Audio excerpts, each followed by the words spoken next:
Hello, everyone, and welcome to episode 22 of the OntheLaulau podcast. I've been gone for 2 weeks. We're not going to talk about it every single time.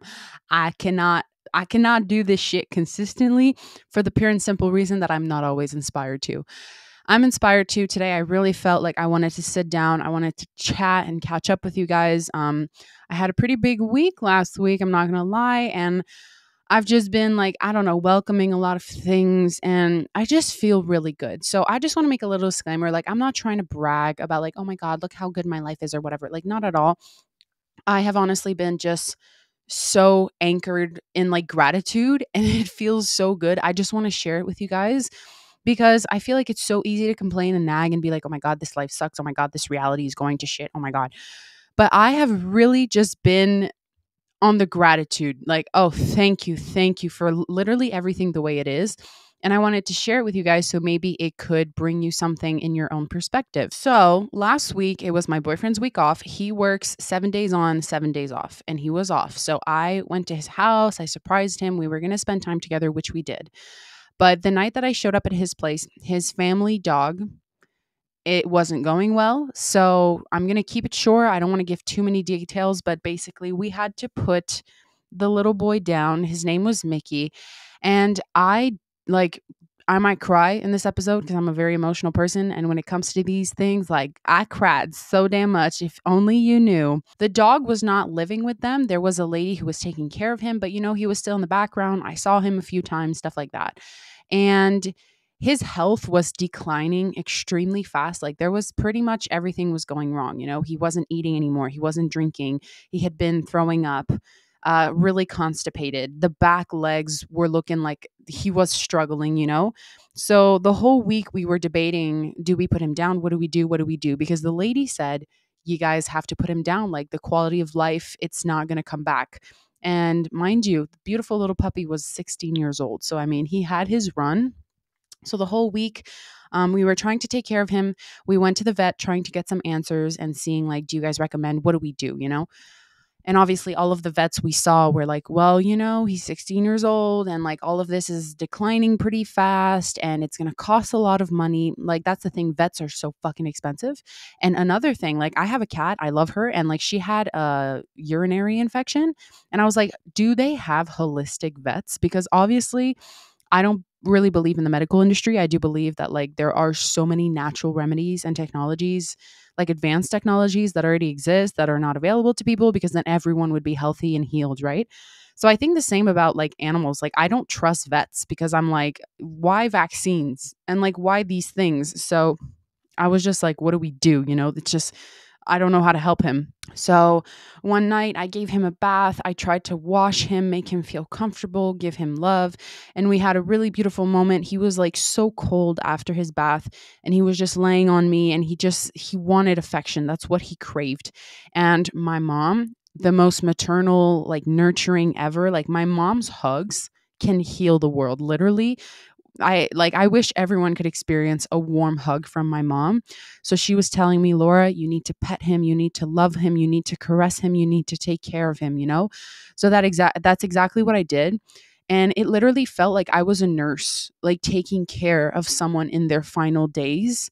And I don't know why I had to be there, but I felt like I needed to be there for the puppy because I didn't have as big of an emotional attachment like my boyfriend and his family, his mom, his sister, all of that.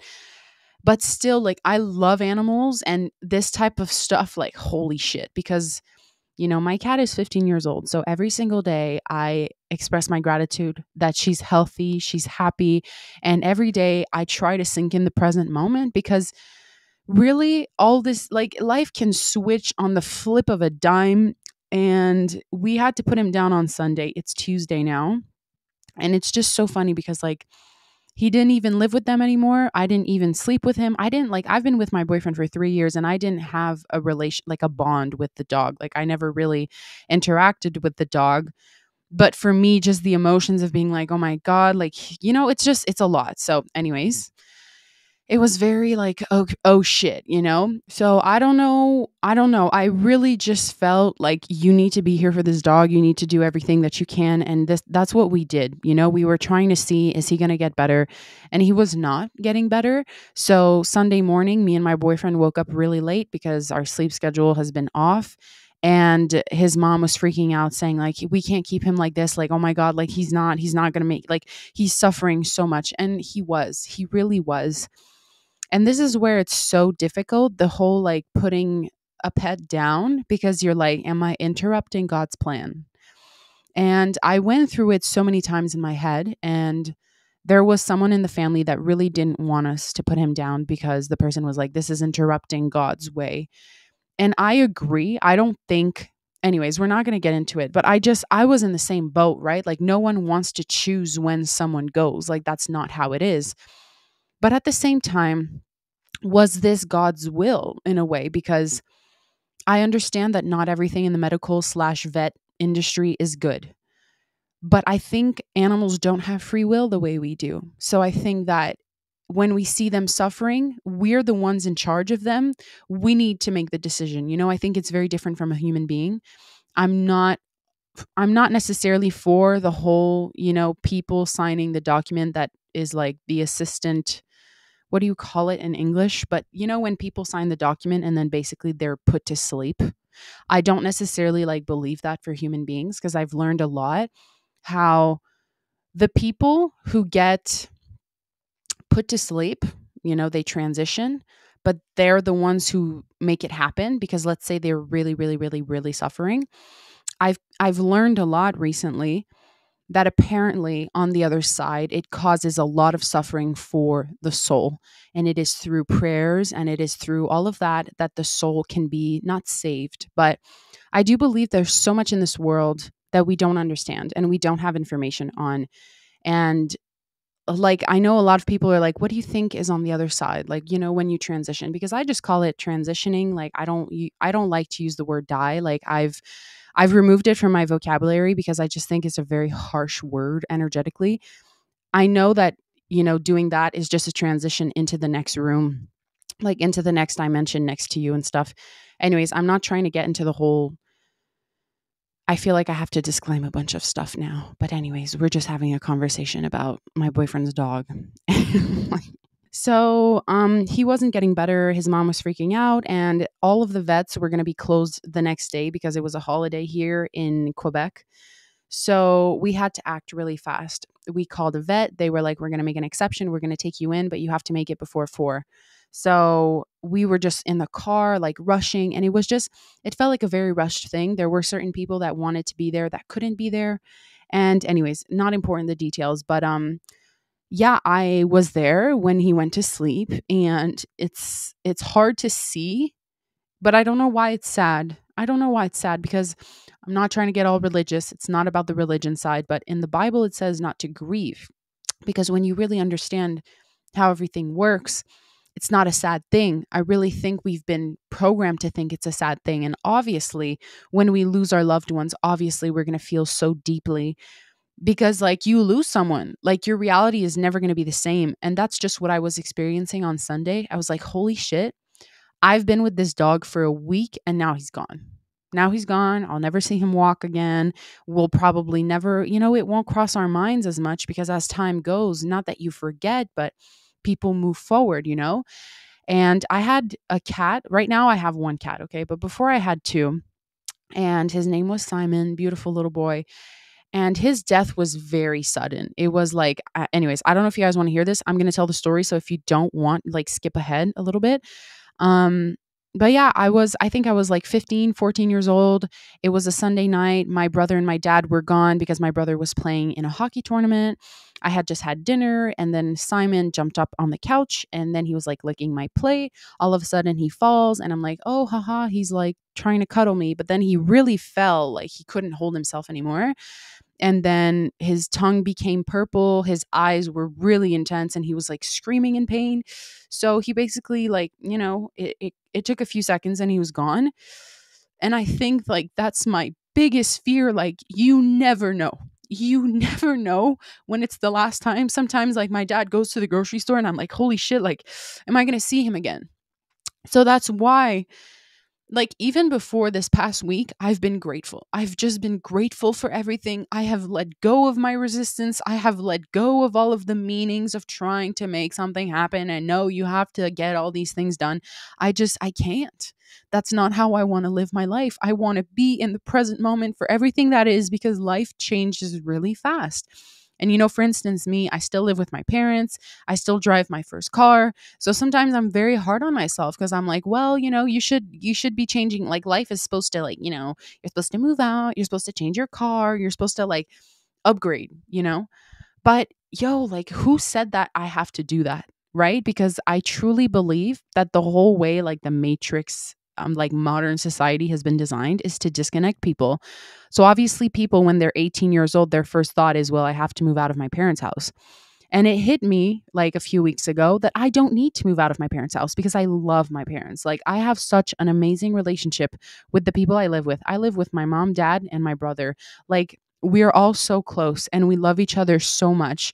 And I know a lot of people are not used to, like, seeing our dynamic because like, I'll call my mom every night to say goodnight, and we're all very close. We keep each other posted.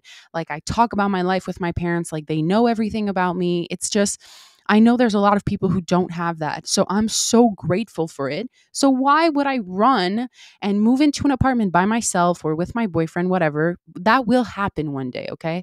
But why would I go live by myself to just, there's no noise in the house, you're by yourself? Like, I get it, it's a stage of life, it's totally fine. Like, if you want to move out, you can move out. But, like, for years I've been like, oh my god, I want to move out, I want to move out. But then I was like, why am I in such a rush? Because once I move out, the chances I come back are not high, because then you start cutting the cord, you start living your life and building your own.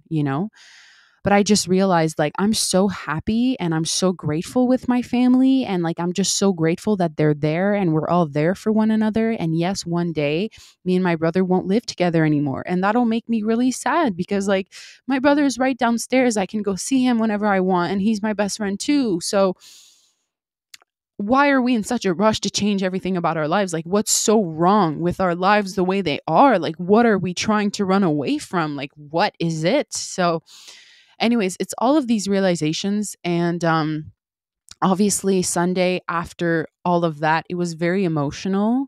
And I had been in my boyfriend's house for a week.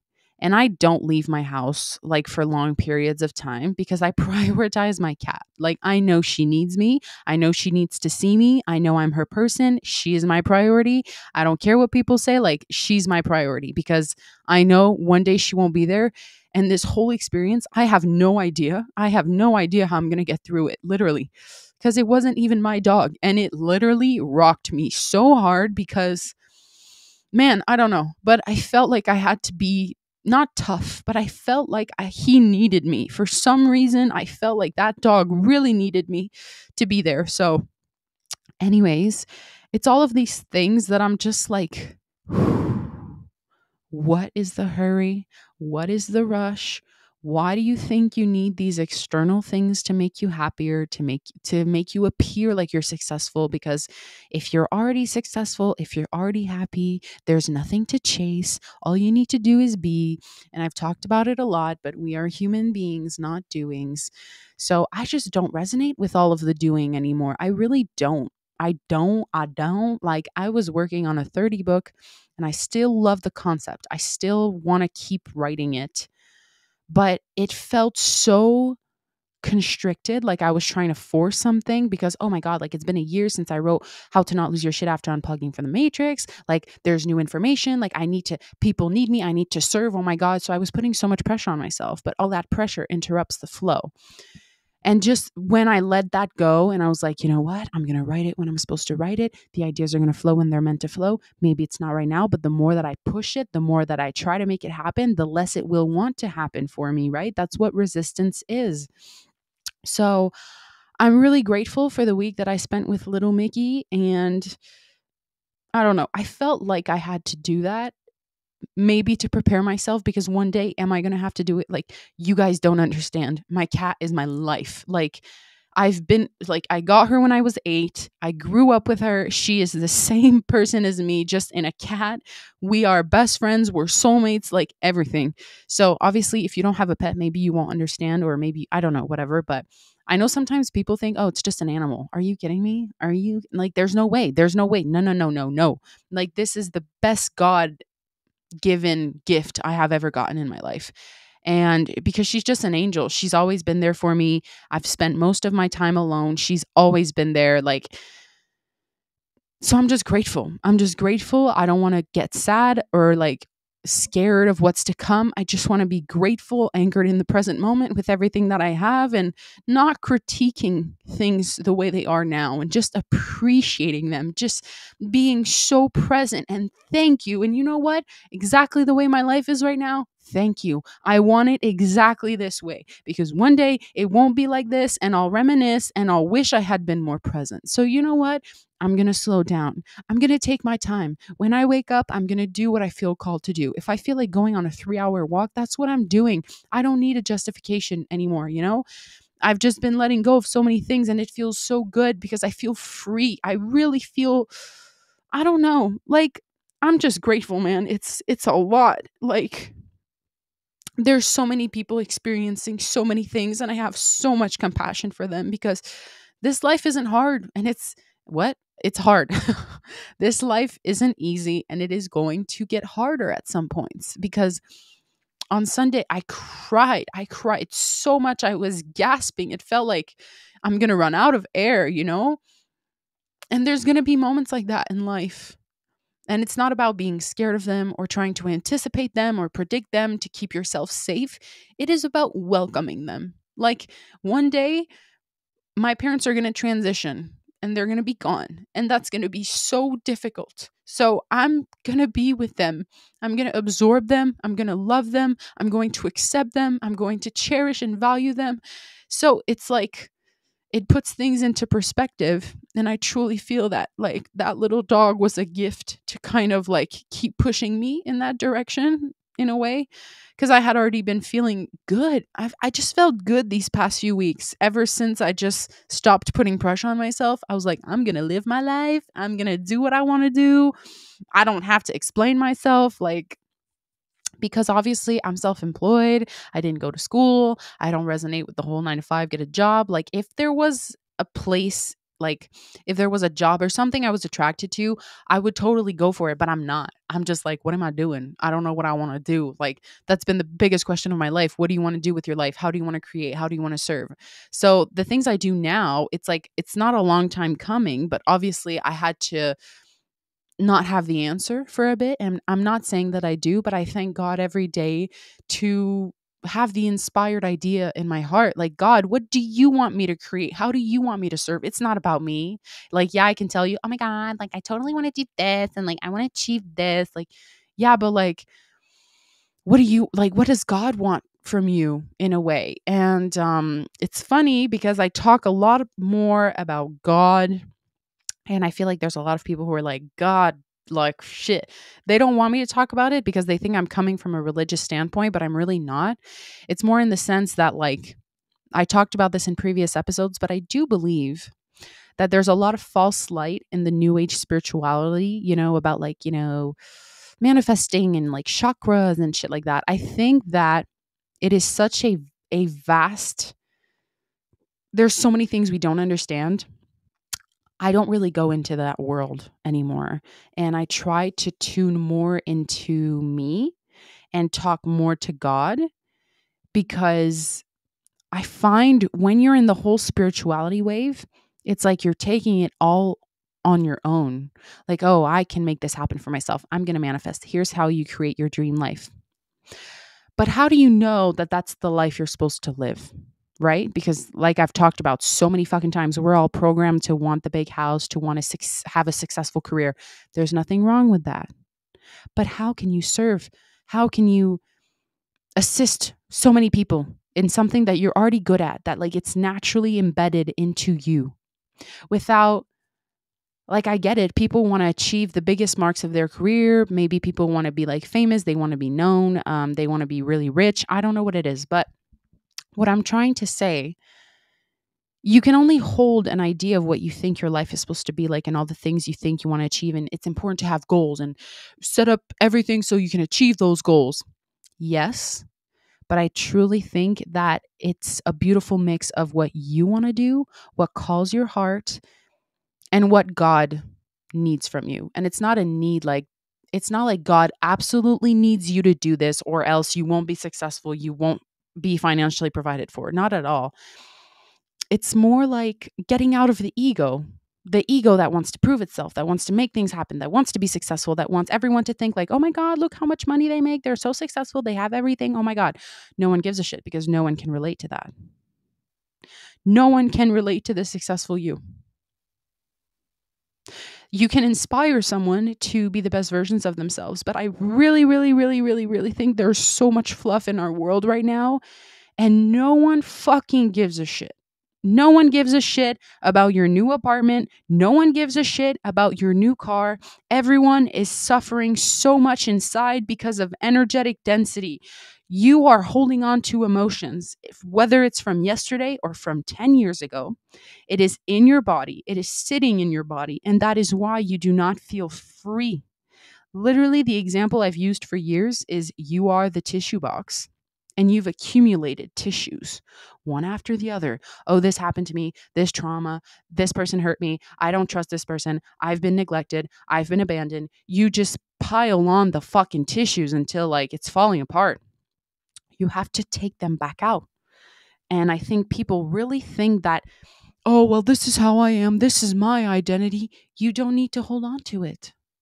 You don't need the only reason people hold on to their identities and like, oh, this is how I am, this is how I've always been, is because they're trying to protect themselves. They don't know. We have not been given the tools to experience emotional freedom and bliss, you know? So when I see on social media all of these people being like, okay, this is my glute workout routine and like their perfect fitness attire, that's great. That's great because yes, wearing the fitness clothes will inspire you. And yes, moving your body will make you feel better. But at the end of the day, it's external. It is fluff. How about we teach people how to feel their emotions? How about we show people that it is safe for them to be themselves? How about we show people it's safe to love?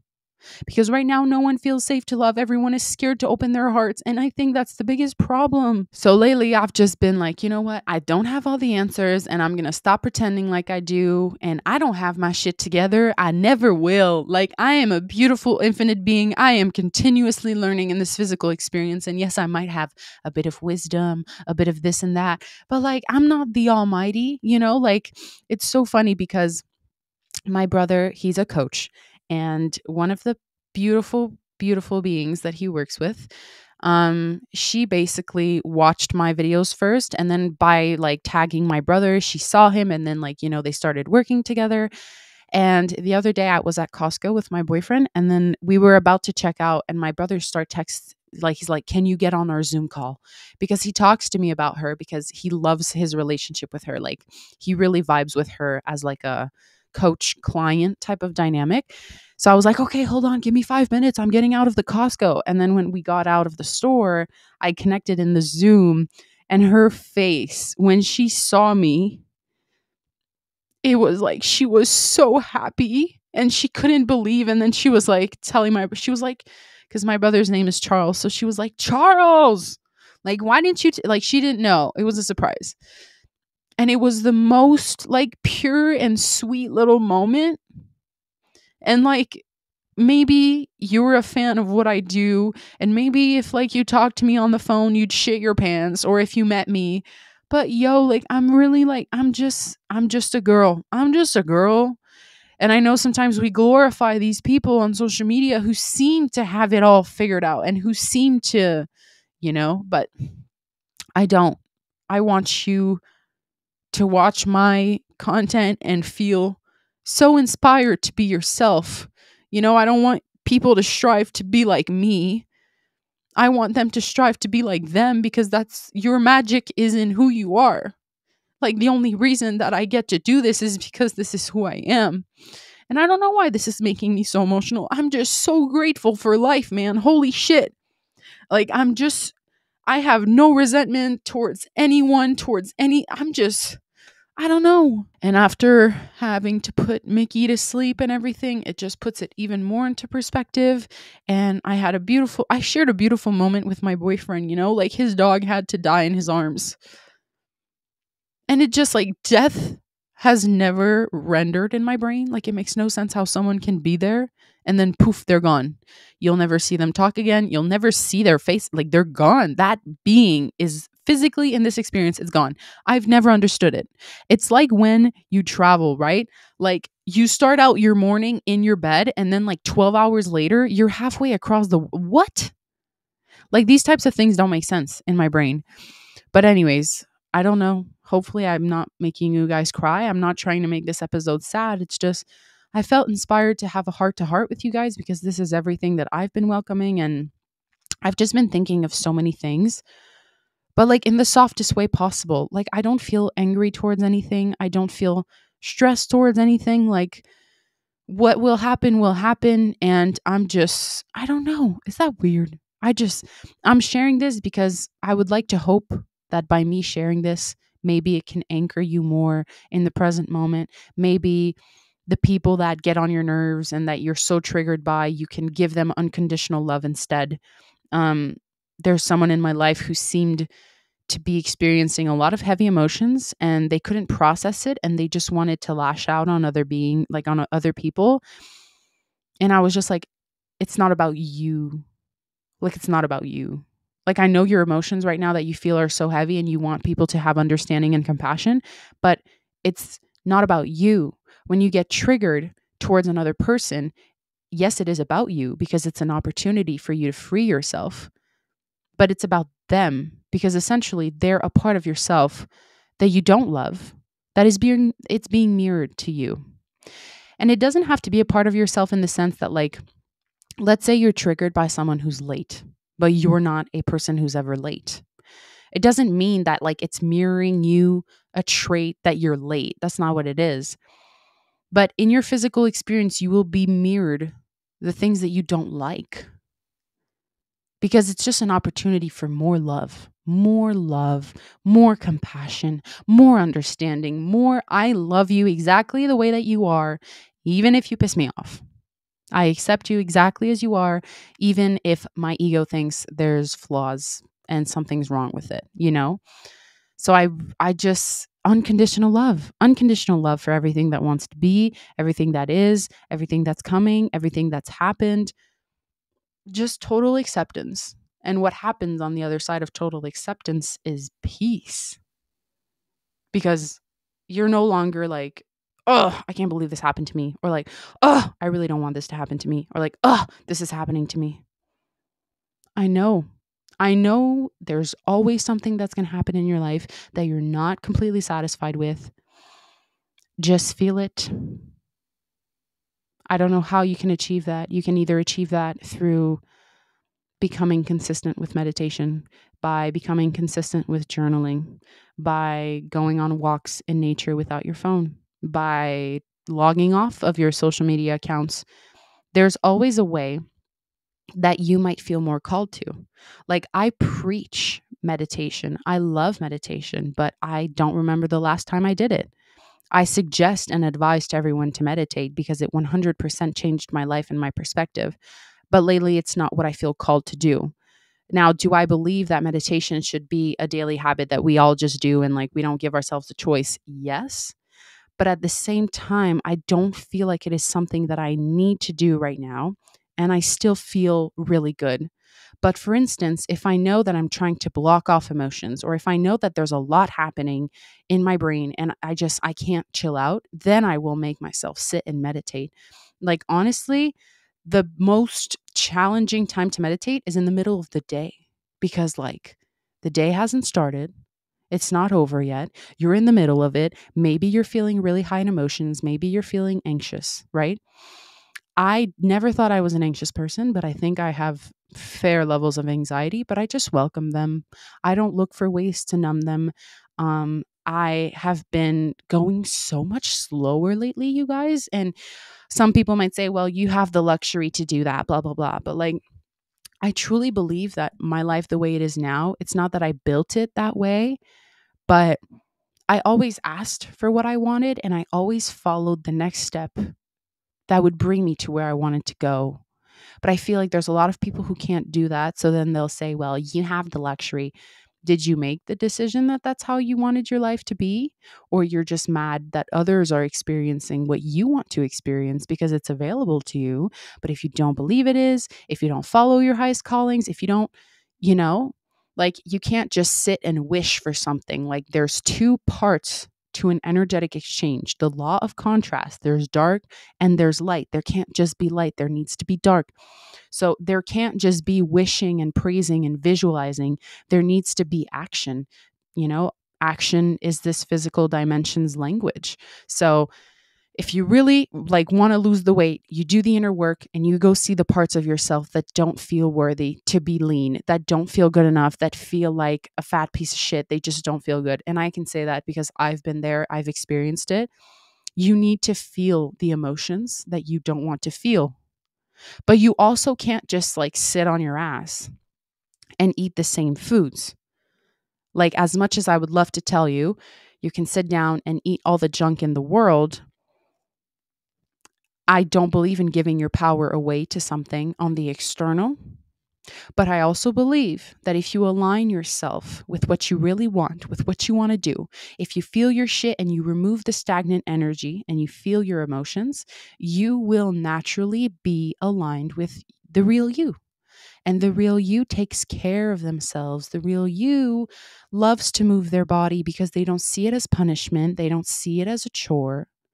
It will align you with the things that you want to do, but you still have to do things, right? Like, for instance, my example, we're going to stick with the weight example for now. So, for instance, I've been you know what? I feel called. I feel ready. I want to lean down just a tad, nothing serious, just for fun, just because it feels good, just because I want to, just because it's blissful. It's not a punishment. It's not because I want to fit in or be good enough. No, it's for me. What do I want to do? Okay, well, I know I have to move my body because moving my body feels good. Even though sometimes my brain doesn't want to do it, I know my body's going to be happy because you pay rent for where you live, but you never pay rent for your body. So working out is like paying rent for your body, okay? And the rent every day to me is walking. That's the minimum. Even if you don't want to strength train and lift weights, you need to just walk. You need to move. You can't just be on your ass. I truly don't believe we were designed to sit on our asses. Now, does that mean that I will be an asshole to myself and I will be super rigid and you need to walk every day? No. Life happened last week and there were days where, no, I couldn't get my 10,000 steps in. I did my best. I made an effort. I did it. Did I get there? No, but I did my best. I feel like the most loving thing that you can do for yourself is choose to show up, but not being a dick towards yourself when you don't. Because last week, my nutrition, I felt super good. I felt great. But then the emotions start rolling. And you know what? Sunday, after it happened, I told I told my boyfriend, let's celebrate Mickey tonight. So we had pizza and a little bit of ice cream. I wasn't supposed to do that. I had not planned on doing that. But I really realized if you want something to work, you can't treat it as this thing that you're going to do temporarily to get to where you want to go. So whether that is with your weight or that's with your career or that's with your relationships, you can't just say, I'll do this for X amount of time so that it'll get me what I want and then I'll go back to how I was before. You need to implement it as this is already my life. So if it was already my life, let's say if you already loved yourself, right? If you were this ideal version of yourself that you wanted to be, how would your life be? And this isn't in a manifesting, trying to make things happen. This is just living the most effortless flow of life, right? So the most loving version of yourself, what do they do?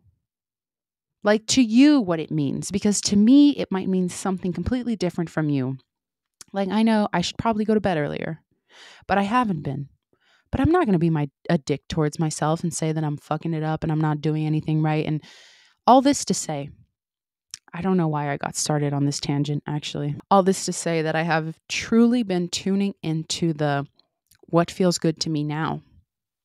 And I used to watch a lot of Bashar videos. Bashar, it's basically this man, Daryl Anka. He channels an extraterrestrial being, Bashar. And I really liked his teachings, but honestly, I don't listen to much spiritual videos anymore. I'm trying to tune into me. So what he would say is the recipe in your physical experience for you human beings, it is to listen to your highest calling in every moment. And I feel like that's something that's very difficult for us to wrap our heads around, because it's like, oh, well, my biggest excitement right now is to do nothing, but I can't do that. And I've realized that if that is your highest calling, that is exactly what you should do. It's exactly what you should do, because there's a reason you feel like doing nothing. There's something inside of you. There's something inside of you. That's it. Like, I know I explained it maybe in the last episode, but like a few weeks ago, I really wanted to play a game. I know I explained it a few weeks ago, but I really wanted to play a video game that I used to play obsessively a lot when I was a teenager. And my brain was like, no, no, no, no, you can't do that. You can't go play that. It's a waste of time. You need to work towards your goals. Blah, blah, blah, blah. But my highest excitement was to fucking play the game where I can build houses and just play little families, okay? And when I finally gave myself permission to act on my highest excitement, which I thought was pointless and meaningless, do you know how many ideas showed up in my head? Do you know how inspired I felt, because I wasn't like trying to find ideas? I wasn't trying. Like, I built an audience on TikTok 3 years ago by posting 3 times a day. Do you need to do that? No. But at that time, that's what I felt called to do. But now it's like I post once on every platform. I have my own rhythm of how I do things, right? But what I'm trying to say is that by trusting your highest excitement and trusting that it will bring you exactly what you need in that moment, instead of using your logical mind and saying, I can't possibly do this right now. Well, why not? Why not? If you're this free flowing, playful, loving, you're in the present moment, why the fuck not? Now, when I say a calling, I'm not saying do all the things that might sabotage you. But at the same time, on the contrary, I could tell you, if those are sabotage mechanisms and you need to go through that and you need to hit rock bottom to realize that's not what you want. Like, at a point in my life, I had to get at my heaviest. I had to get at my most depressed. I had to get to a point where there's not a day I could live without smoking weed. I had to get to a point where I ran to alcohol a few times to experience something, right? I had to experience that to know it's not what I want. I had to experience that to know that isn't the highest version of myself. You can let yourself do what you want to do, but at the end of the day, you know if it's good for you or not. You know if this is serving you or it's not. But I think the bad shit serves as much as the good shit does.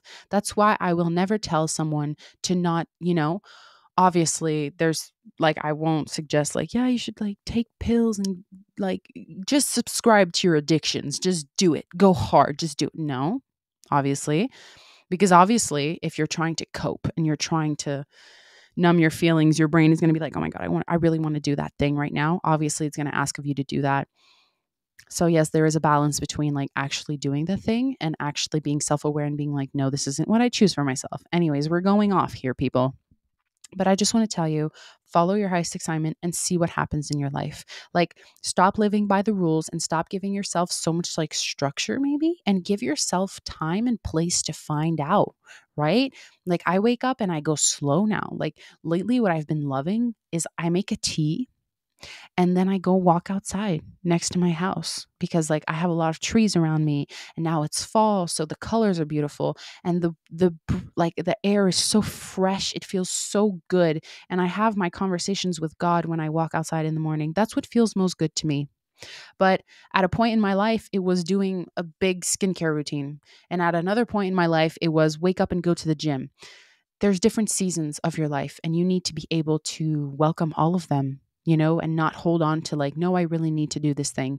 Essentially, all I want to tell you is don't be resistant. Don't be resistant. Don't hold resistance to an outcome like, oh, I really need to get this. I really need to make this happen for myself, or else I don't know if I'm going to be happy ever in my life, or I really need to be with this person my entire life, or else I'll be lonely. No, no. We just ride the waves and we talk to God, because when you realize that, yeah, God is assisting you, you don't have to believe in God, but I highly suggest it, because my life has gotten better. I'm not going to lie. I think I had resistance towards God because I didn't want to believe in it, because I was such in the spiritual movement that I thought believing in God is just like false hope, but it's not. I truly think it is opening your heart to a beautiful divine love, a power that you cannot see, but that is always on your side. That's what I believe. Like, I really believe once you open your heart to that, you will be assisted, even when it feels like you're not. Because if you don't believe in God, God can't intervene for you. And God is the source of everything. Everything that you want, he can provide. Not in a religious way. Really not in a religious. Like, I'm the least like, anyways, I'm just saying, open your heart to God. It's beautiful what happens. But anyways, so all that to say, just be grateful for everything that you have exactly the way it is, because everything is perfect. And just slow down, man. When you walk, stop walking so damn fast. When you take a shower, stop scrubbing your body so fucking fast. Like, I realized I look like a neurotic person when I brush my teeth. I go so fast, so hard, because I think it's like, oh, I'm cleaning it better. But actually, by slowing down, that's how you regulate your nervous system. And like, I'm a person, like, I chew my mouth, like I chew my lips a lot as an anxious thing. And my mom's like, stop it. She's always like, stop, because she's like, it's not good, blah, blah, blah. And I get it. It's not cute when I'm eating my lips because of anxiety. It ain't cute. I know people, like, they'll bite their nails, or like they can't, like, they have restless leg syndrome, all of that.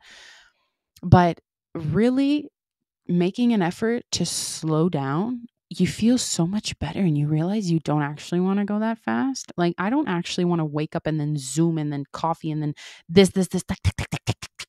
Obviously, if you function that way, if that is your highest excitement, follow it, please do. But I'm just saying everything that I've been experiencing and welcoming, and yeah, man, just present moment awareness is so fucking beautiful. Anyways, but to conclude the little Mickey chapter, Mickey, he's chilling now. I know that he's happy. I know he's taken care of. And he was in my boyfriend's arms, which is exactly where I think he needed to be. And I'm so grateful for the experience. And I'm so grateful he trusted me and opened himself up to me. And the last thing I said to him was, thank you for letting me give you a bath, because I'm just a stranger. And all of a sudden I'm taking care of you. And he let me take care of him. So I think it's a really big gift that he offered me, and I'm super grateful for it. And like, I'm not a dog person. Anyone knows this. I'm not a dog person. I love dogs. I will pet a dog. I will play with a dog. I don't want a dog, but I'm dating a man who wants one. So if I love him, which I do, I will let him get one. But I'm a cat person. I just love the way they, when they start not murmuring, when they start purring, there's a vibration in the purring, and it has healing frequencies. Like, that's what I need, because whenever I'm feeling heavy or tense or anxious, I just go see my cat, and like, boom, I feel calm. It's like she brings me back down. So I'm a cat person, but I love dogs. I love any animal. Like, I think my boyfriend really thought I like, because for years I've been saying I don't like dogs. So I think when he brought his dog home, he was like, oh shit, like, she's not going to like him, blah, blah, blah. So I think he was very pleasantly surprised to see that, like, it's not because I don't want a dog that I don't love them. I just think they stink, you guys. Like, when you pet a dog and like the smell stays on your fingers, I'm like, ugh. I love them. They're super darn cute, and I love them so much because they're just cute little beings. But they stink. Cause like, okay, I'm gonna end this episode off, and you're gonna think I'm a fucking weirdo, but I don't care. I think my cat's breath smells good. What does it mean? I don't know what it means. Am I weird? Probably. I had a friend who agreed with me, though. Like, I don't know why cat's breath smells good. Not good like, oh my God, I would put it in perfume and no. But I don't know. I don't know if it's like a question of pheromones. I don't know what it is, but I'm like, oh, my cat. Oh my God. I just love my cat so damn much. But anyways, I love you guys. I will conclude this episode for today. So I hope you guys enjoy today's episode. I did. It really came from my heart. So hopefully it assisted you in something you might have needed at this moment in your life. I love you. I'm sending you the biggest hug. And I'll see you in the next episode, whenever the flow decides it'll be. I love you guys so much. Thank you for tuning in, listening, watching. Thank you for the support, for the love. And I'll see you in the next episode. Bye.